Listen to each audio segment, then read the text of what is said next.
우리가 하나님의 음성 듣는 것에서도 자라나야 되듯이 또한 하나님의 음성을 분별하는 데 있어서도 자라나야 합니다. 그래서 오늘 저녁에는 마지막 시간으로 하나님의 음성 듣는 것을, 하나님의 음성을 분별하는 법에 대해서 살펴보기 원합니다. 하나님의 음성을 이렇게 올바로 분별하려면요, 세 가지 단계를 거쳐서 하나님의 음성을 분별해야 합니다. 그 세 가지 단계는 계시, 해석, 적용입니다. 그러니까 이 세 가지 단계 모두 성령의 인도를 받아서 올바로 분별해야 합니다. 그러니까 그 중에 두 가지 단계는 성령의 인도를 따라 잘 분별했는데 한 가지 단계에서만 잘못 분별해도 하나님이 말씀하신 것을 전혀 반대로 이해할 수도 있습니다. 그래서 오늘 저녁에는 하나님의 음성을 분별하는 것에 대해 살펴보되 세 가지 단계를 통해서 어떻게 하나님의 음성을 분별할 것인가 라는 부분을 살펴보기 원합니다. 오늘 저녁은 마지막 시간으로서 하나님의 음성을 분별하는 것에 대해서 살펴보기 원합니다. 그러니까 하나님의 음성을 듣는 것에 있어서 가장 중요한 한 부분이 하나님의 음성을 분별하는 것이거든요. 그동안 목회자들 중에서는 많은 분들이 하나님의 음성 듣는 것에 대해서 이렇게 마음을 닫아버린 이유 중에 하나도 이 하나님의 음성을 들었다고 하는 많은 사람들이 이렇게 일으킨 수많은 어떤 부작용 때문에 그런 부분도 많거든요. 그리고 이렇게 하나님의 음성을 들었다고 행하는데 그 열매가 전혀 이렇게 바람직하지 않은 부분들을 보면서 이렇게 많은 사람들은 하나님의 음성 듣는 것 자체에 대해서 회의를 갖는 경우도 많고요. 제가 젊었을 때 살았던 곳이 부가현동인데 그 지역에서는 새벽 시간만 되면 일어나가지고 주위 사람들 아랑곳 없이 막 통성으로 기도하는 분이 있었어요. 근데 그런데 그분이 하루는 하나님이 부르신다고 나가가지고 냇가에서 변사체로 발견되셨어요. 하나님이 부르신 게 아닌 게 분명하거든요. 그래서 하나님의 음성을 듣는 데 있어서 이렇게 분별 아주 중요합니다. 우리가 하나님의 음성 듣는 것에서도 자라나야 되듯이 또한 하나님의 음성을 분별하는 데 있어서도 자라나야 합니다. 그래서 오늘 저녁에는 마지막 시간으로 하나님의 음성 듣는 것을, 하나님의 음성을 분별하는 법에 대해서 살펴보기 원합니다. 하나님의 음성을 이렇게 올바로 분별하려면요, 세 가지 단계를 거쳐서 하나님의 음성을 분별해야 합니다. 그 세 가지 단계는 계시, 해석, 적용입니다. 그러니까 이 세 가지 단계 모두 성령의 인도를 받아서 올바로 분별해야 합니다. 그러니까 그 중에 두 가지 단계는 성령의 인도를 따라 잘 분별했는데 한 가지 단계에서만 잘못 분별해도 하나님이 말씀하신 것을 전혀 반대로 이해할 수도 있습니다. 그래서 오늘 저녁에는 하나님의 음성을 분별하는 것에 대해 살펴보되 세 가지 단계를 통해서 어떻게 하나님의 음성을 분별할 것인가 라는 부분을 살펴보기 원합니다. 첫째, 계시의 단계입니다. 우리가 지난번에 살펴보았듯이 계시라는 말은 성경이 따로 추가로 주어지는 것을 말하는 게 아니라 하나님께서 우리에게 이렇게 말씀하신 부분을 말합니다. 그래서 신약 성경 예를 들면 고린도서 14장에 보면 예언을 계시라고 말하듯이, 그러니까 모든 사람에게 적용되는 하나님의 말씀으로서의 계시를 말하는 게 아니고 하나님께서 그 시점에서 이렇게 그들의 마음에 가져다 주신 것, 그들의 마음속에 불어넣어 주신 것, 그들에게 말씀하신 것을 계시라고 표현하고 있듯이 우리가 여기서 말하는 계시의 단계라는 것은 하나님께서 우리에게 말씀하신 그 부분을 말합니다. 그래서 그것이 꿈을 통해서건 우리가 어제 저녁에 살펴본 것처럼 환상을 통해서건 마음의 영상을 통해서건 성령의 인사들을 통해서건 내적 감동을 통해서건 이상을 통해서건 혹은 천사를 통해서건 우리에게 말씀하신 그 부분이 계시의 부분입니다. 그래서 계시의 단계입니다. 이 계시의 단계에서 우리가 분별해야 할 것은 그 계시 뒤에 있는 능력이 어디에서 또 나온 것인가 하는 것을 분별해야 합니다. 우리가 어떤 감동이, 어떤 음성이, 어떤 내적 감동이 주어졌을 때 세 가지 근원 중에서 세 가지 근원 중 하나에게서 나옵니다. 모든 어떤 계시가 그 세 가지는 뭐냐 하면 하나는 사단, 하나는 우리 자신, 그리고 한 분은 하나님. 이 세 가지 근원에서 나옵니다. 그래서 우리가 어떤 것을 이렇게 보았을 때 혹은 어떤 음성을 들었을 때 이 계시의 부분에서 그것이 어디에서 나온 것인가, 셋 중에 어디에서 나온 것인가를 우리가 분별해야 합니다. 그래서 하나님께로부터 나온 것을 우리가 취하고 반대로 사단과 우리 육신의 생각에서 나온 것을 배제해야 합니다. 아멘. 오늘 저녁에 이렇게 살펴볼 부분들이 좀 내용이 적지 않기 때문에요, 제가 간략하게 요점들별로 이렇게 쭉 설명을 하고자 합니다. 자, 그러면 첫째, 사단이 우리에게 말할 때 어떠한 특징들이 있는가라는 부분을 살펴보기 원합니다. 그 아래 첫 번째, 사단의 음성은 우리를 죄로 인도합니다.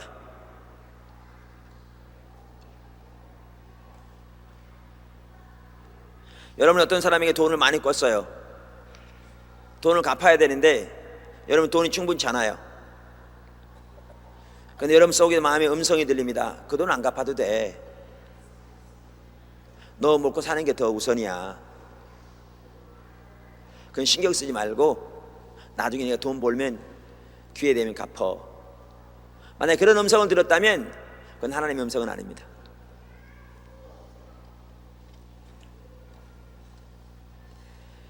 성경에 보면 창세기 3장 4절과 5절에 이렇게 말합니다. 뱀이 여자에게 이르되 너희가 결코 죽지 아니하리라. 너희가 그것을 먹는 날에는 눈이 밝아 하나님과 같이 되어 선악을 알 줄을 하나님이 아심이니라. 여러분, 사단 즉 마귀의 음성은 우리를 죄로 인도합니다. 실제로 그런 일이 있었대요. 어떤 사역자가 어떤 교회에 집회를 갔는데요, 그 어떤 여자분이 하나님이 자기에게 자기 교회에 있는 어떤 남자와 결혼하라고 그랬다고 그러더래요. 그런데 너무너무 정확하게 그 남자에게도 자기와 결혼할 것을 또렷하게 말씀하셨대요. 그래서 이 여자가 하나님께 묻기를, 하나님 그럼 제 남편은 어떡하고요? 둘 다 결혼한 사람들인데. 그랬더니 네 남편은 내가 처리해 줄게 그러셨다는 거죠. 그래서 실제로 그 여자가 자기 남편이 죽는 날을 기다리고 있더래요. 그리고 아이들도 그렇게 하는 것이 하나님의 뜻으로 인식하고 있더래요. 아무리 정확하고 아무리 또렷하고 아무리 양적으로 정확하게 맞아 들었어도요, 그건 하나님의 음성이 아닙니다. 왜냐하면 그것은 죄로 인도하는 것이기 때문에. 그것은 사단에게서 나온 것입니다. 그래서 이 사역자가 그분과 상담하는 과정에서 그것이 그 사람이 어떻게 미혹된 것인가를 이렇게 하나님의 말씀을 통해서 비춰주고, 그래서 그가 회개하고 돌이켜서 지금은 남편과 잘 살고 있다 합니다. 그것이 아무리 정확하고 아무리 선명한다 할지라도 죄로 인도하는 것이면 하나님의 음성이 아닙니다. 그건 사단의 음성입니다. 사단은 우리를 죄로 인도합니다. 두 번째, 사단의 음성은 미혹과 유혹으로 우리를 인도합니다. 여러분, 하나님의 음성을 들을 때 이것이 거짓이냐 진실이냐, 거짓으로 인도하는 것이냐 진실로 인도하시느냐를 분별해 보십시오. 우선 먼저 하나님의 영은 진리의 영이십니다. 그래서 요한복음 16장 13절에 보면, 그러나 진리의 성령이 오시면 그가 너희를 모든 진리 가운데로 인도하리니 라고 말씀하셨습니다. 성령을 진리의 영이라고 얘기했고 그 성령이 진리 가운데로 인도하실 것이라고 말하고 있습니다.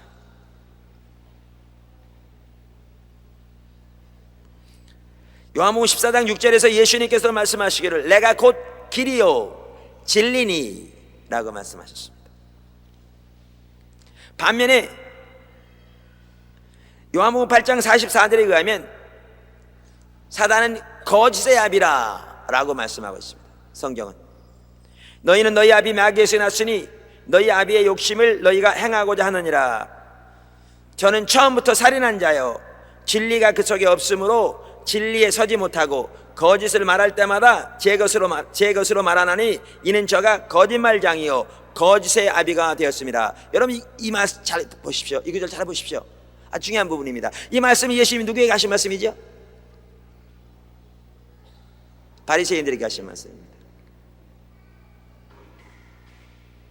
유대인들에게 하신 말씀입니다. 종교 지도자들에게 하신 말씀입니다. 여러분 유대인들이, 바리새인들이, 종교 지도자들이 자기들이 마귀를 섬겼다고 생각했다고 생각하세요? 가당치도 않는 얘기죠. 누구보다 하나님을 가장 경건하게 철저하게 섬긴다고 자부하는 자들인데요. 근데 잘 보십시오. 그들이 가지고 있던 신앙관이 진실이 아니었습니다. 그들이 가지고 있던 신앙에 대한 이해가 거짓된 것이었습니다. 그리고 그 배후에 사단이 있다는 것입니다. 왜? 사단은 우리를 거짓으로 인도하니까요. 사단은 우리를 미혹으로 인도하니까요. 이걸 보셔야 합니다. 이걸 보셔야 합니다. 세 번째, 사단의 음성은 우리를 두려움으로 인도합니다.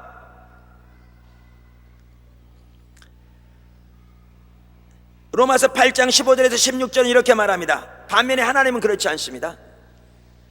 하나님에 대해서 말씀하시기를 이렇게 말씀하십니다. 너희는 다시 무서워하는 종의 영을 받지 아니하였고 양자의 영을 받았으므로 아바 아버지라 부르짖느니라. 성령이 친히 우리 영으로 더불어 우리가 하나님의 자녀인 것을 증거하시나니. 여기 아바란 말은 아빠란 말입니다. 아바란 말은 아람어인데요, 아람어로 아버지라는 말은 아비누라는 말이고, 가정에서 자녀가 아빠를 부를 때, 아버지를 부를 때 아빠라고 부르는 말이 아바라는 말입니다.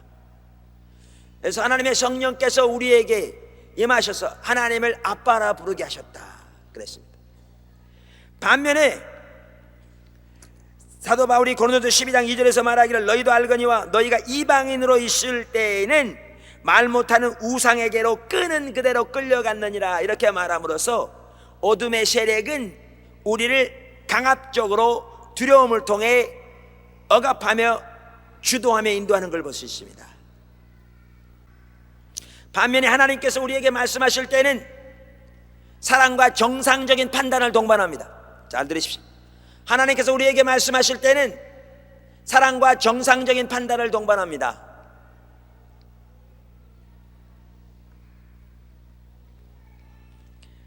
로마서 8장 15절과 16절은 이렇게 말합니다. 하나님이 우리에게 주신 것은 두려워하는 마음이 아니요 오직 능력과 사랑과 근신하는 마음이니.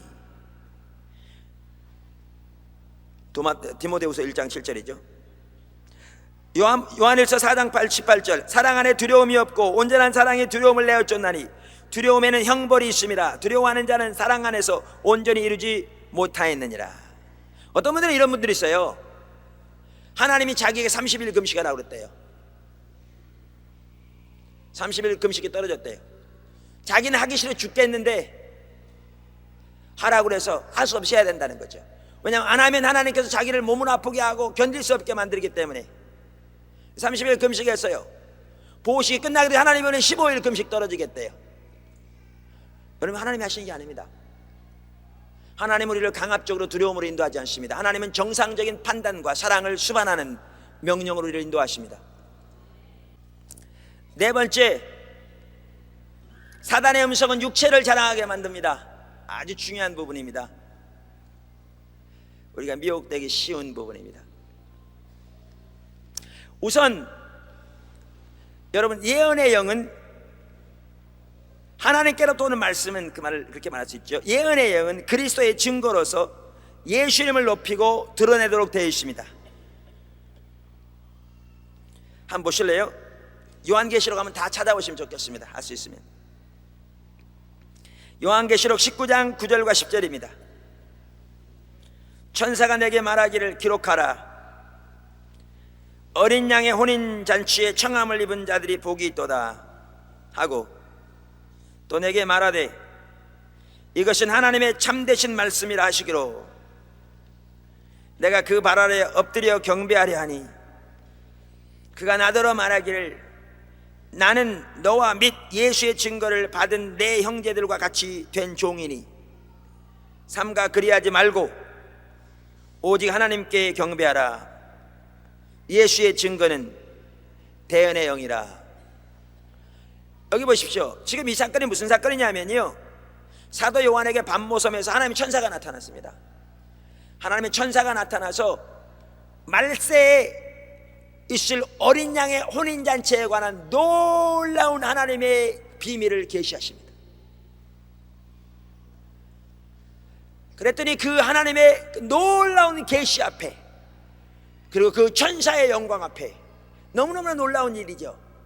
요한이 엎드려 절을 하려고 하니까 천사가 말하기를, 나는 당신과 똑같이 하나님을 섬기는 종에 불과하니 나에게 하지 말고 하나님을 경배하라. 그러면서 뭐라고 말하고 있는가 하면, 대언의 영은, 대언이라면 예언입니다. 이 말은 다른 말로 바꾸면 이 말입니다. 예언의 목적은 그리스도의 증거라, 그 말이죠. 지금 이 주원에 주어진 예언의 목적은 그리스도를 증거하기 위한 거라, 그 말입니다.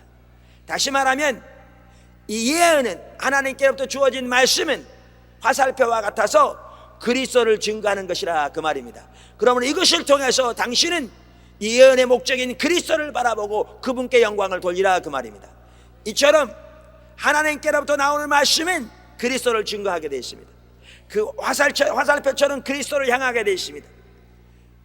그런데 사단에게서 나오는 음성은 인간에게로 관심을 갖게 합니다. 때로는 그 계시가 주어진 사람에게로 관심을 갖게 합니다. 그 육신에게로 관심을 갖게 합니다. 육신을 자랑하게 합니다. 우리 가운데 그런 경우 많습니다. 때로는 은사를 통해서, 사역을 통해서 사단은 육체를 자랑하게 만듭니다. 사단의 음성은 사람들의 관심을 자기에게 길게 만듭니다. 자기의 개인적인 야망과 탐심을 위해. 사단의 소리입니다. 반면에 그리스도의 음성은 사람들을 주께로 인도합니다. 다섯 번째, 사단의 음성은 지름길을 제시합니다.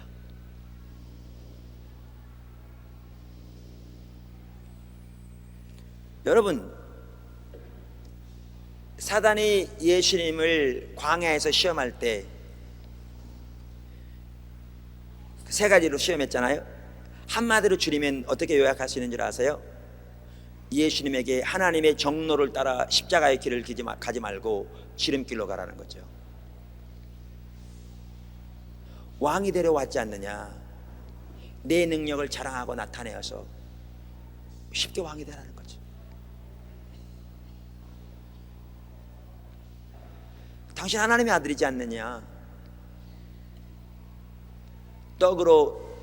돌로 떡을 만들어 너의 배를 채울 뿐만 아니라 저 굶주린 백성들의 배를 채움으로 저들의 인기를 얻어 왕이 되라는 거죠. 지름길로 가라는 겁니다. 여러분, 이거 아세요?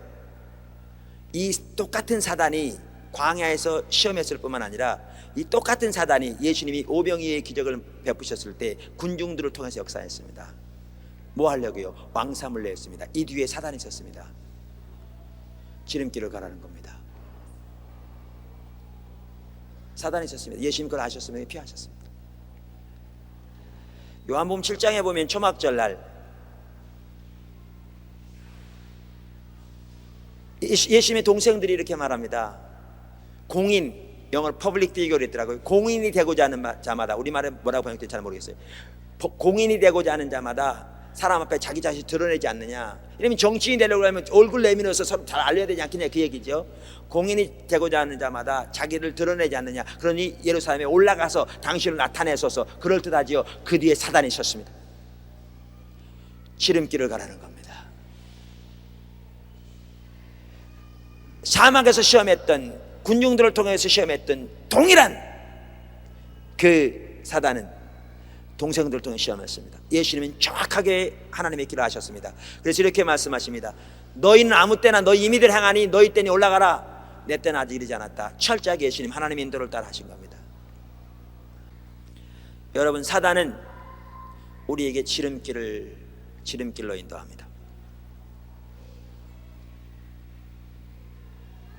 하나님의 기준과 타협하도록 인도합니다. 교회를 세움에 있어서 목적을 위해 하나님의 기준과 타협하게 인도하는 것은 하나님의 인도가 절대로 아닙니다. 반면에 여러분, 하나님의 인도하시면 절대로 지름길이 없습니다. There's no shortcut.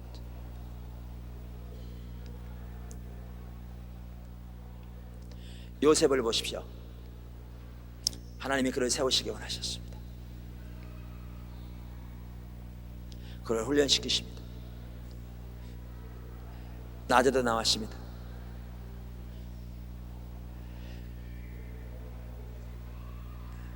이제 술 맡은 관원장, 떡 맡은 관원장 알려주면서 나가달라고 기억해달라고 그랬습니다. 여기에 보시면 그가 그 많은 훈련을 통과해서 승리했지만 아직도 자기 스스로 자기를 세우고자 하는 부분이 남아있음을 하나님은 아셨습니다. 그래서 하나님은 그것을 잊혀지게 하십니다. 그리고 철저히 하나님만 바라보는 가운데, 하나님만 신뢰하는 가운데 하나님이 운행하실 때를, 하나님의 계획을 나타내실 때를 기다리게 하십니다.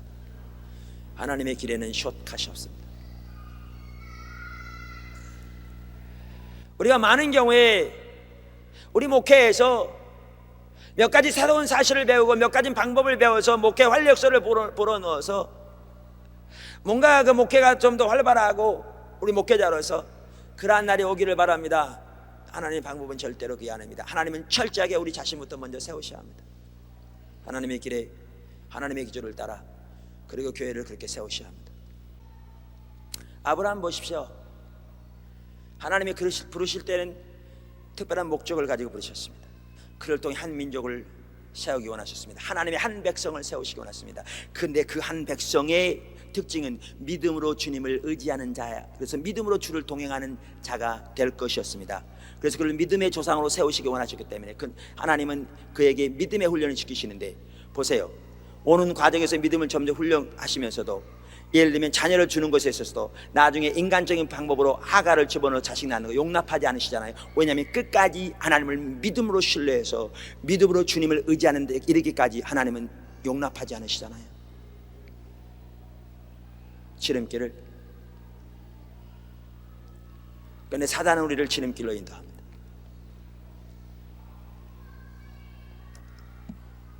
선별적인 순종, 적당한 순종.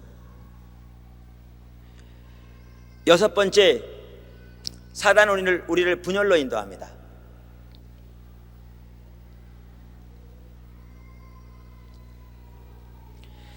여러분, 하나님의 관점에서 연합되는 것은 너무너무 중요한 부분입니다. 성경에 보면 어느 것보다 강조하는 것이 연합입니다.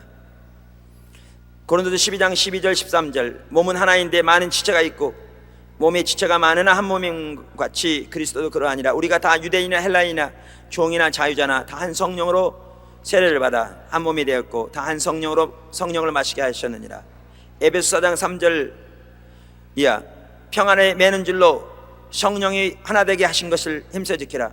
몸이 하나요 성령이 하나이니 이와 같이 너희가 부르심의 한 소망 안에서 부르심을 입었느니라. 주도 하나요 믿음도 하나요 세례도 하나요 하나님도 하나이시니 곧 만유의 아버지시라. 만유 위에 계시고 만유를 통일하시고 만유 가운데 계시도다. 그런데 사단은 분열로 인도합니다. 하나님께서 사람들과의 관계에 대해서 제 아내를 통해서 많은 지혜를 주시는 것 같더라고요. 제 아내에게. 그래서 저도 개인적으로 많이 배우거든요. 그러면 여기 A라는 사람과 B라는 사람, 예를 들면 시어머니가 며느리들이 남편과 아내들이 얘기를 이렇게 한 사람이 해오잖아요. 우리는 너무나 많은 경우에 편들어줍니다. 이건 분열 조장하는 겁니다. 그 사람 절대 세워지지 않습니다. 절대로 안 세워집니다. 목회자와 성도 사이에 얘기를 걸어오잖아요. 편들어줍니다. 대부분. 그거는 하나님의 길이 아닙니다. 절대로 안 세워집니다. 하나님께서 제 아내에게 주신 지혜가 뭐냐 하면, 그러면서 놀랍게 싸매어지는 걸 제가 보거든요. 회복되는 걸 봐요, 옆에서요. 그 열매를 보니까 제 자신도 제 아내에게 많이 배운다니까요. 근데 성경에 보면 하나님은 화목케 하신 하나님이라고 했잖아요. 하나 되게 하신 하나님이라고 했잖아요. 그러면 어떻게 접근하게 하시냐면 처음부터 접근이 화목하게 할 목적으로 합니다.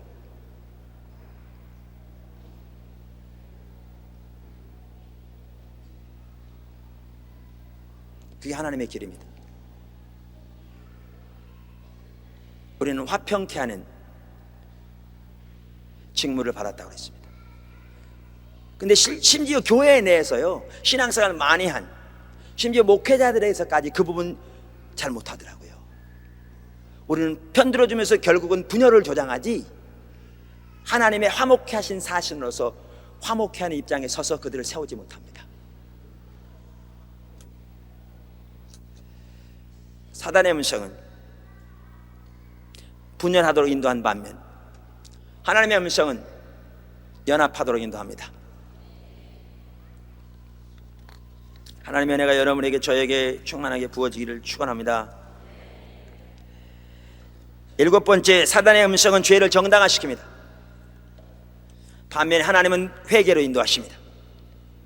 8번째, 사단은 교만으로 인도합니다. 반면에 하나님은 겸손으로 인도하십니다.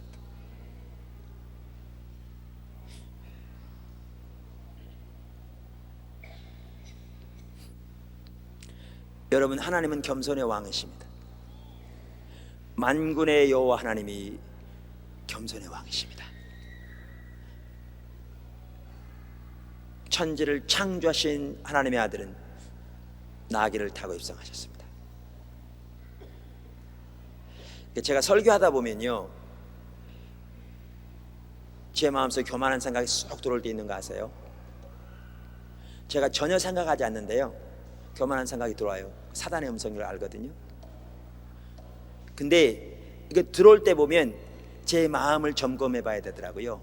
틈이 있으니까 들어와요.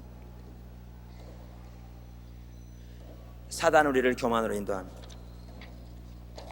2번째, 하나님의 음성을 분별하는 법입니다.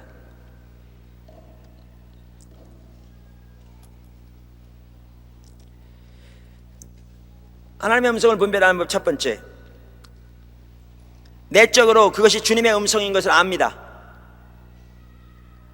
내적 공명이라고 그러죠. 고린도전서 2장 12절과 13절 이렇게 말합니다. 우리가 세상의 영을 받지 아니하고 오직 하나님께로 온 영을 받았으니 이는 우리로 하여금 하나님께서 우리에게 은혜로 주신 것들을 알게 하려 하심이라. 우리가 이것을 알거니와 하나님의 지혜의 가르치신 말로 아니하고 오직 성령의 가르치신 것으로 하니 신령한 일은 신령한 것으로 분별하느니라. 여러분, 구원 받으신 것을 확신하십니까? 어떻게 아세요? 설명할 수는 없어요. 그러나 우리는 우리가 구원받은 것을 알아요. 어떻게 아느냐고요? 그냥 알아요. 왜 아느냐 하면 하나님의 성령이 우리 영으로 우리가 하나님의 자녀인 것을 증거하시기 때문에요. 이와 마찬가지로 하나님께서 우리에게 말씀하실 때 하나님의 음성인 것을 압니다. 2번째, 하나님의 음성은 우리 영혼의 평안이 넘칩니다. 요한복음 14장 27절, 평안을 너에게 끼치노라. 곧 나의 평안을 너에게 주노라. 내가 너에게 주는 것은 세상에 주는 것과 같지 아니하니라. 너희는 마음에 근심도 말고 두려워하지도 말라. 3번째, 하나님의 음성은 믿음이 생겨나게 합니다. 로마서 10장 17절, 그러므로 믿음은 들음에서 나며 들음은 그리스도의 말씀으로 말미암았느니라. 그런 것 같더라고요.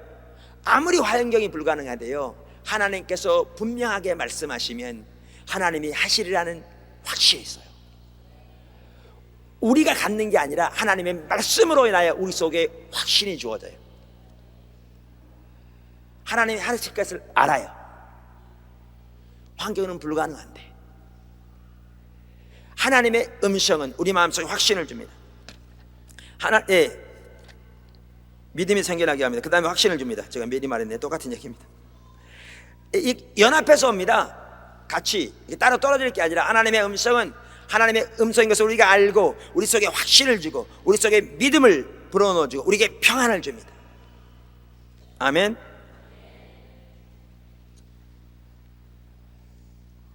그 헨리 블랙가비 목사님을 제가 자주 인용하는데, 그분 하나님의 음성 듣는 것에 보니까 성경에 나오는 하나님의 사람들이 하나님의 음성을 들었을 때 이러한 공통점이 있다, 이렇게 정리한 게 생각나더라고요.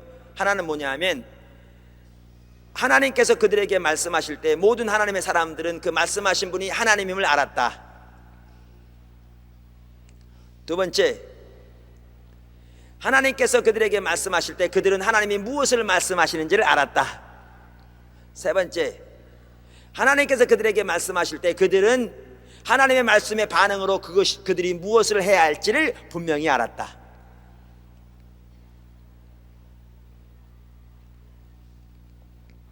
다섯 번째, 하나님의 음성은 성경 말씀과 부합됩니다.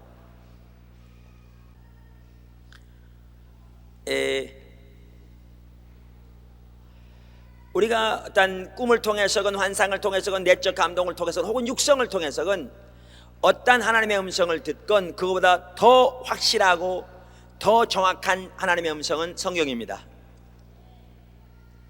그러면 하나님께서 주신 모든 감동은 성경과 그러니까 성경과 그 원칙에 있어서 합해져야 합니다. 여기서 아주 좋은 예가 있습니다. 한번 찾아보시죠. 고린도후서 1장 17절에서 21절. 지극히 큰 영광 중에서 이러한 소리가 그에게 나기를 이는 내 사랑하는 아들이요 내 기뻐하는 자라 하실 때에 저가 하나님 아버지께 존귀와 영광을 받으셨느니라. 이 소리는 우리가 저와 함께 거룩한 산에 있을 때에 하늘로부터 나온 것이라. 또 우리에게 더 확실한 예언이 있어. 자, 여기 보실래요? 베드로가 한 얘기입니다. 뭐에 대해서 말하는 구절이죠? 변해산의 사건. 한번 여러분이 베드로라고 생각해 보세요. 예수님이 베드로와 요한과 야고보를 데리시고 산에 기도하러 올라가셨어요. 그런데 그들이 보는 앞에서 예수님이 부활하신 영광의 모습으로 변하셨어요. 옷이 세상에 그렇게 힐 수 없을 만큼 희고 광채가 나고요. 그래서 도저히 깨어서 볼 수 없을 만큼. 그래서 깊이 잠들었는데 다시 깨어보니 모세와 엘리야가 예수님과 대화하고 있었어요. 근데 그때 하늘에서 육성이 들린 겁니다. 이는 내 사랑하는 아들이요 내 기뻐하는 자라. 여러분이 그런 경험을 한번 해보셨다고 생각해 보세요. 혹은 이와 비슷하게 버금가는 경험을 한번 해보시면 손 들어보세요. 이와 하늘에서 육성이 들리고 부활하신 예수님을 눈으로 보고 영광의 주님을, 엘리야와 엘리사가 나타나서 예수님과 대화하고 한번 경험하신 분, 아니면 그거에 뭐 가까이라도 뭐 경험하신 분, 이건 우리가 좀 감동 좀 받았다, 뭐 꿈을 꿨는데 뭐 정확하게 그 다음에 이루어졌다, 이런 정도가 아니죠, 그죠? 근데 이 사건을 언급하고 난 다음에 사도 베드로는 뭐라고 말하고 있는가 하면, 이렇게 놀라운 경험을 했음에도 불구하고 이것보다 더 확실한 예언이 있대요. 그 더 확실한 예언이 뭐예요? 성경이에요. 그러므로 우리가 받은 모든 소위 하나님의 계시는 하나님의 말씀에 비추어 시험돼야 합니다. 그리고 하나님의 말씀과 합해져야 합니다. 부합돼야 합니다. 일곱 번째, 하나님의 음성은 주님의 주권을 드러냅니다.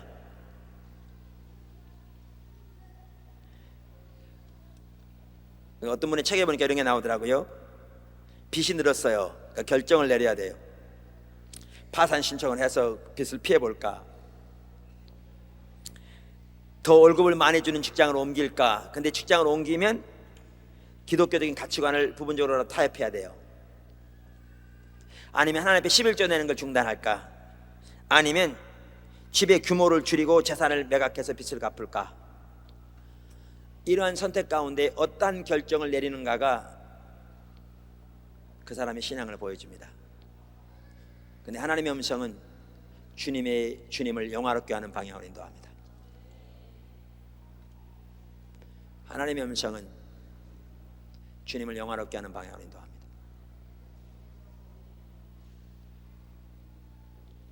주님의 주권을 드러냅니다. 주님이 실제적인 왕 되심을 드러냅니다.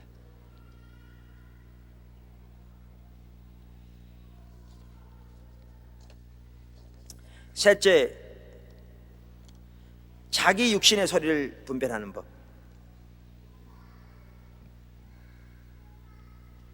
그러니까 우리가 어떤 계시를 받을 때 그것이 하나는 하나님께로부터 올 것일 수 있고요, 올 수 있고요, 또 하나는 사단에게서 올 수 있고요, 또 하나는 우리 소리를 들을 수 있다고요.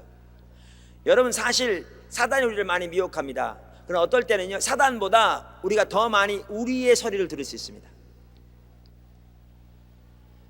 5만 번 기도응답 받았다는 조지 뮬러 있죠. 그의 기도응답에 관한 그 책을 써놓은 것을 보면요, 그가 제일 먼저 하는 게 뭔지 아세요? 어떤 사건을 놓고 하나님의 기도응답을 받기 원할 때 최대한 자기의 모든 생각을 다 비우기를 노력한다고요. 자기의 선호하는 바, 자기의 생각, 자기의 입장, 자기 주장, 그리고 그것이 되어지면 95%는 이미 해결된 거라고요. 우리가 너무나 많은 경우에 자기 소리를 들으면 사람의 음성이라고 말합니다.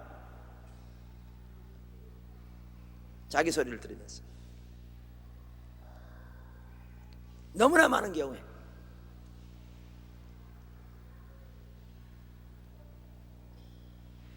그런데 우리가 이렇게 육신의 소리, 자기 소리를 들을 때 두드러진 특징은 번민과 갈등과 혼란이 생기고 확신이 없고 때는 욕심이 생깁니다. 아까 하나님께서 말씀하실 때는 확신이 있습니다.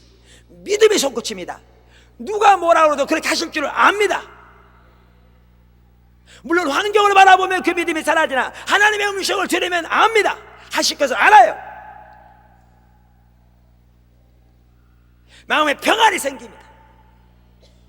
그런데 자기 소리를 들으면 갈등이 옵니다. 혼란과 번민이 생깁니다. 욕심이 생기기도. 자기 육신의 소리는 두 마음을 뿜게 합니다. 두 마음은 나눠진 마음입니다. 나눠진 마음을 우상숭배라고 말합니다. 그리고 이 두 마음이 있을 때 우리는 어떠한 응답도 받을 것을 기대하지 말라고 성경은 말합니다. 야고보서 1장 13절에 16절, 사람이 시험을 받을 때에, 여기 유혹을 말합니다. 미혹. 내가 하나님께 시험을 받는다 하지 말지니, 하나님 우리의 믿음을 시험하세요. 테스트하세요. 그런 시험은 하시지만 여기에 시험은 똑같은 단어라도 다른 의미입니다. 미혹하고 유혹하는 걸 말합니다. 죄로 인도하는 걸 말합니다. 그 시험을 말합니다.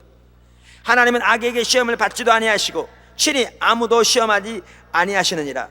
오직 각 사람이 시험을 받는 것은 자기 욕심에 끌려 미혹됨이니 욕심이 잉태한 지 죄를 낳고 죄가 장성한 지 사망을 낳았느니라. 자, 그런데 이렇게 두 마음이 있게 될 때 그것이 우상숭배요, 하나님 우리는 응답을 받을 수 없는데요, 두 마음을 품게 하는 요소들이 있어요. 다시 말하면 우리 육신의 소리를 듣게 하는 주요 요소들이 있습니다. 주요 요소들이. 그 요소가 뭐냐 하면, 첫째는 의심이 두 마음을 품게 합니다. 의심이 육신의 소리를 듣게 만듭니다. 탐심이 두 마음을 품게 합니다. 탐심은 우상숭배입니다. 우리의 초점이, 여러분 보세요. 오늘날 예수 믿으면서도 살아가는 목적과 일에서 결정하는 그 동기가 어떻게 하든지 보다 돈을 많이 벌어서 보다 안락한 삶을 사는 게 목적 아닙니까? 대부분의 성도들에게 그런 마음을 가지고 하나님 이번에 무슨 직장 할까요? 아니면 이 일 해야 할까요? 말까요? 하나님 음성 듣겠습니까? 택도 없는 얘기죠.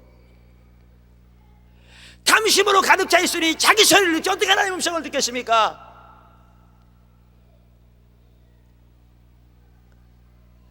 하나님의 음성은 하나님을 영화롭게 한다니까요. 보다 많은 돈이 목표와 목적이 아니고 내가 하나님을 기쁘게 하는 길이 무엇인가? 어떻게 하나님의 길에 설까? 여러분, 세 번째, 개인적인 야망과 독한 시기가 육신의 소리를 듣게 해요. 오늘 낮에도 사역하는데 그 부분 많이 보신 것 같더라고요. 얘는 오늘날 우리 여기 목회자들이 많으니까 목회자들 보십시다. 많은 세미나들이 있어요. 근데 교회가 단시일 내에 급성장했다, 예를 들면 200명인데 1년 만에 1200명이 됐다, 뭐 2000명이 되었다. 그러면 그 어떤 비결을 공개한다. 그럼 모입니다. 어떻게 교회가 빨리 성장해 볼까? 어떻게 이 교회가 이렇게 지금 오늘날 이렇게 딱 벽에 부닥친 것처럼 이러한 상황에 돌파구를 마련할까? 몰립니다. 그런데 오늘날 목회자들 중에, 심지어 목회자들 중에 어떻게 목회에서 하나님의 뜻이 무엇일까? 어떻게 하나님을 기쁘게 할까? 어떻게 하면 하나님을 기쁘게 하는 목회가 되어질까? 목회를 위한, 사역을 위한 하나님의 기준은 무엇일까? 어떻게 하나님의 백성들로 하여금 하나님을 기쁘시게 하는 사람을 인도할까? 그것 때문에 고민하며 그러한 길을 찾아서 세미나에 참석하는 사람이 과연 몇 명이나 됩니까? 그러니 어떻게 하나님의 음성을 듣겠습니까? 그러니 어떻게 하나님의 음성을 분별하겠습니까? 그러니 어떻게 하나님의 길이 비춰지겠습니까?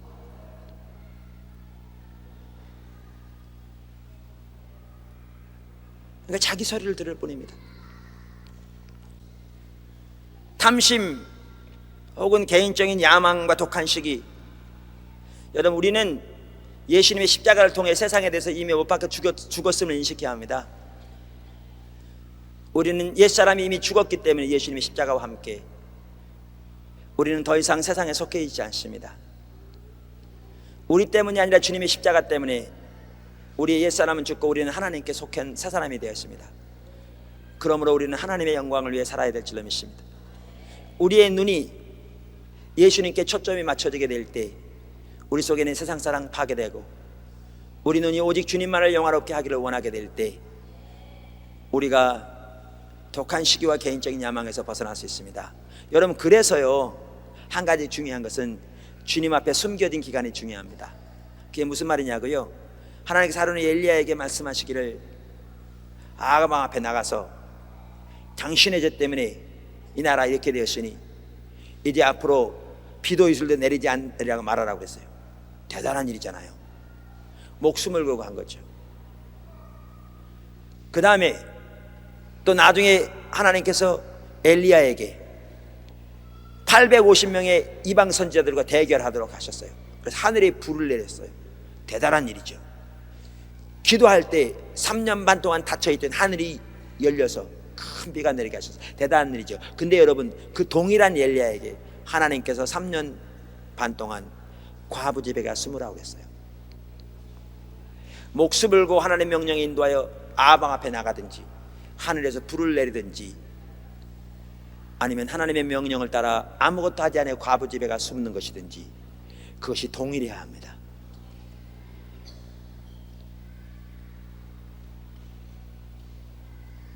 왜? 우리에게 중요한 것은 사람 앞에 놀라운 어떤 것을 드러내는 것이 아니라 하나님의 명령에 순종하는 것이기 때문입니다. 그리고 하나님의 명령에 순종하는 만큼 상급이 주어지기 때문에 상급은 똑같습니다. 근데 우리가 주님만이 우리의 목표가 된다는 것을 증명하는 중에 하나가, 하나님이 숨으라고 하실 때 잠잠히 숨어 있을 수 있는 것 같더라고요. 우리는 드러내기 원하거든요. 예를 들면 목회자는 설교를 하다 설교를 안 하면 힘들다고 그러잖아요. 목회자가 설교하다가 설교 안 하면 힘들면 목표가 주님이 아니어서 그렇습니다. 아니어서 그렇습니다. 오직 목표가 유일하신 주님뿐이라면 설교를 할 때든지 5,000명, 10,000명 앞에 설교를 할 때든지, 아니면 설교를 안 하고 조용히 자리에 앉아서 예배에 참석할 때는 똑같아야 합니다.